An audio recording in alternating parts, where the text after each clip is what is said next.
और इस बीच रुक करेंगे एक बड़ी खबर छत्तीसगढ़ की राजधानी रायपुर से मिल रही है, जहां प्रदेश संगठन में बदलाव होने की सुगबुगाहट तेज हो गई है। छत्तीसगढ़ की कांग्रेस प्रदेश प्रभारी कुमारी शैलजा ने कुछ ऐसे संकेत दिए हैं बातचीत में। उन्होंने कहा कि पार्टी में अंदरूनी विवाद को लेकर बातचीत हो रही है।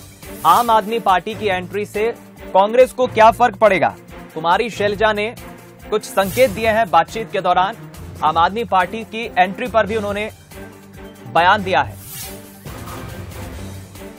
चलिए हम रुक करेंगे। स्टेट एडिटर आदित्य नामदेव जी का इस वक्त हमारे साथ लाइव जुड़ गए और उनके साथ खुद कांग्रेस की प्रदेश प्रभारी कुमारी शैलजा है, जिनसे वो बातचीत करेंगे। Aditya ji, over to you.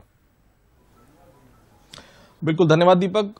Ma'am, बहुत मुश्किल होता है जहां पर सत्ता रहती है, क्योंकि कहा जाता है जहां सत्ता और संगठन साथ साथ है वहां संगठन गौण हो जाता है, सत्ता ऊपर हो जाती है। संगठन हमेशा काम करता है जमीन पर और सभी लोग मिलकर सत्ता में आते हैं, तो संगठन और सत्ता एक साथ ही होते हैं, इसमें कोई विरोधाभास नहीं होता।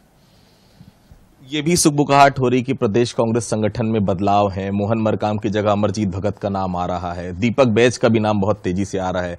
बीच में कुछ कॉन्फ्लिक्ट्स भी सरकार और संगठन के बीच में नजर आए थे। और ऐसा मत कहिएगा मैम कि आपको पता नहीं, क्योंकि आपके पास पूरी जानकारियां रहती हैं। मुझे यहाँ आकर मालूम पड़ा आप जैसे लोगों से, आपके साथियों से, कि इस तरह की बात यहाँ चल रही है। लेकिन जैसा मैंने कहा, ये एक अलग परिप्रेक्ष्य में बात हुई है, और वो ये है कि जब हमारे नए राष्ट्रीय अध्यक्ष बने, उसके बाद स्टीयरिंग कमेटी ने फैसला लिया कि जो हमारी कार्यकारिणी है या दूसरे राष्ट्रीय स्तर पर जो भी फैसले होने हैं, वो हमारे राष्ट्रीय अध्यक्ष वो फैसले लें और एक टीम बनाए। रही बात राज्यों की, मैं याद दिलाना चाहूँगी कि ये प्रस्ताव तकरीबन सभी राज्यों ने पहले से ही पारित किया हुआ है, तो आज के दिन इसका कोई औचित्य नहीं। आज के दिन अगर कोई मरकाम जी को एक्सटेंशन मिलेगा कि नए प्रदेश अध्यक्ष? आज के दिन ये डिस्कशन का मुद्दा ही नहीं है। एक्सटेंशन या फिर नया प्रदेश? ये चीज तो कभी पहले भी नहीं हुई है कि किसी को एक्सटेंशन मिल रहा हो या कुछ और हो। ये तो पहले भी कभी नया प्रदेश अध्यक्ष कभी ऐसा हुआ ही नहीं है।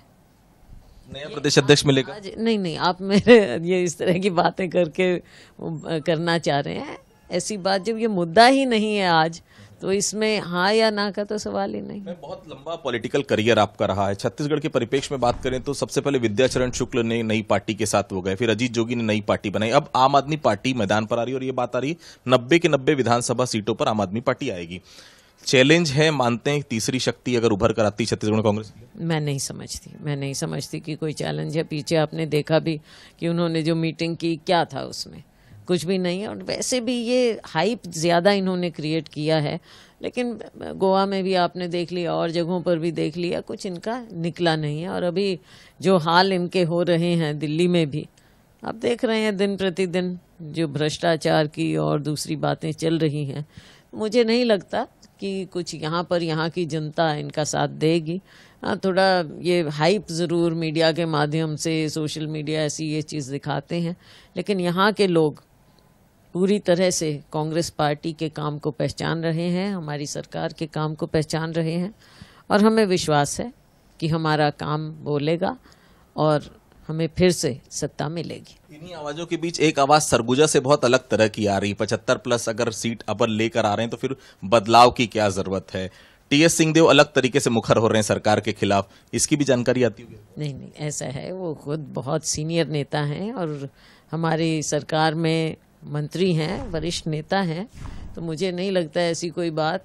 हाँ, हमारे यहाँ हम क्योंकि एक लोकतांत्रिक पार्टी है, तो हम अपनी बात रख लेते हैं, लेकिन मंच पे बात आने लगी। लेकिन जब कांग्रेस पार्टी की बात आती है या चुनाव की बात आती है या कांग्रेस को जमीन पर मजबूत करने की बात आती है या हमारे नेतृत्व की बात आती है, तो सभी लोग एकमुश्त होकर काम करते हैं। सरगुजा में 14 सीटें आपके पास है, बस्तर में 12 सीटें आपके पास है। मेंटेन करना बहुत मुश्किल है। और सरगुजा और बस्तर, एक तरफ बस्तर में मैम आदिवासियों का आरक्षण का मामला है, आरक्षण संशोधन विधेयक पर साइन अभी तक नहीं हुआ है। सरगुजा में टीएस सिंहदेव, क्या दोनों जगह बड़ा नुकसान देख रही कांग्रेस? देखिए, नुकसान की बात नहीं है, हम और मजबूती से यहाँ पर कार्य करेंगे और आएंगे। और रही बात आरक्षण की, सब जानते हैं सभी लोग जानते हैं कि ये आरक्षण का जो हमारा विधेयक था, जो सर्वसम्मति से पारित हुआ, वो किन कारणों से राज्यपाल महोदया के पास रुका। राजनीति है इसमें, पूरी तरह से भारतीय जनता पार्टी राजनीति खेल रही है और राज्यपाल को एक मोहरा बनाते हैं। खुद राज्यपाल ने जब कहा कि आप इसे पारित कीजिए और हम साइन करेंगे, तो फिर क्या कारण था कि जो साइन नहीं हुआ।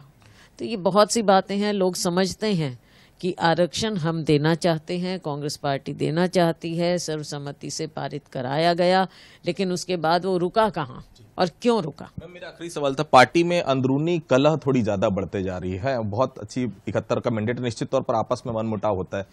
थोड़ा जानकारी आपके पास भी आ रही है, कुछ ज्यादा चीजें हो रही हैं, ऐसा लगता है उसको बैठाल के पार्टी को देखना चाहिए कि कहाँ मनमुटाव उसको दूर करना चाहिए। नहीं, ऐसा कुछ नहीं है। जैसा मैंने पहले भी कहा, कुछ बातें कोई ऐसे छिपाने की नहीं होती। मैंने सार्वजनिक रूप से कहा कि उम्मीदें बहुत ज़्यादा होती हैं जब अपनी सरकार बनती है, और 15 साल बाद जब सरकार बने तो कार्यकर्ताओं ने सबने मेहनत की होती है, बहुत उम्मीद करते हैं। लेकिन ये भी स्वाभाविक बात है कि अगर मेरे 99% कार्य हो जाएंगे और एक नहीं होगा तो मुझे लगेगा कि काम नहीं हुआ। ये छोटी छोटी बातें हैं, लेकिन सब लोग जब कांग्रेस की बात आती है तो इकट्ठा होकर काम करते हैं। में भी बहुत सारी जगह खाली, ऐसे नहीं लगता मैम कि उनको जगह दे दी जाए तो कम से कम भले 6 महीने के लिए उनको स्थान मिलना जरूरी है। पार्टी अपने आप सोचकर उचित फैसला करेगी। बिल्कुल। तो ये थे हमारे साथ, देखिए शैलजा जी बहुत साफ तौर पर कहना है कि पार्टी में अंदरूनी रूप से कोई कलह नहीं है। जो बातें हैं, लोकतांत्रिक पार्टी है, सामने आती ही चीजें, और निश्चित तौर पर अगर कोई डिस्प्यूट है भी तो बैठकर उसे सॉल्व किया जाएगा। फिलहाल कांग्रेस मजबूत स्थिति में है छत्तीसगढ़ में, ये साफ तौर पर उनका कहना है। बहुत शुक्रिया आदित्य जी हमारे साथ जुड़ने के लिए। हमारे साथ स्टेट एडिटर आदित्य नामदेव जुड़े और उन्होंने कांग्रेस की प्रदेश प्रभारी कुमारी शैलजा से अलग अलग प्रदेश के राजनीतिक हालातों पर चर्चा की, जिसका